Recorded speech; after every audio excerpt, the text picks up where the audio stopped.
what was the first murder in history? Stick around to the end of this video because it's actually pretty messed up. Okay, so this is Cain and Abel, the first two humans to ever exist. Well, according to the Bible, at least, and they were also brothers. Now, their father, Adam, had just been kicked out of the Garden of Eden for eating from the tree of knowledge. You know, the whole forbidden fruit thing. And as a result, life on Earth was pretty rough.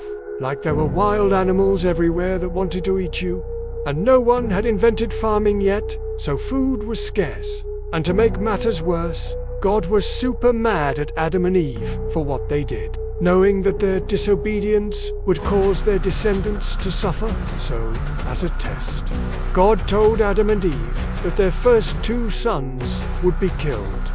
Not exactly the best parenting, but okay. So, Adam and Eve had 5 more kids after Cain and Abel, but we're not going to talk about them because this is supposed to be a family show. Anyway, the boys got older, and it was time for the firstborn, Cain, to sacrifice something to God, but he was a lazy piece of crap and didn't want to do any work. So he just offered up some random vegetables that he probably stole from a neighbor's garden. But God was expecting a bigger sacrifice because Abel was the first ever shepherd. So he raised some livestock, took care of them, and then gave God the best lamb he had.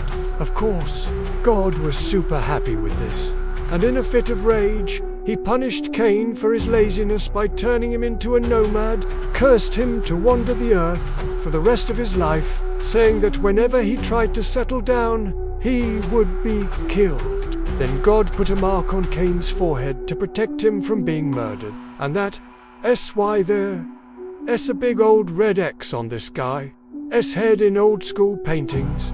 It's supposed to represent that, but as you can imagine, being the first murderer in history is pretty messed up. Like, dude literally killed his own brother, and all because God was like, hey, give me your stuff. And then he just kinda gave a little disappointed sigh and was like, oh, well, here's a cool hat you can wear forever. Like, what kind of parent does that?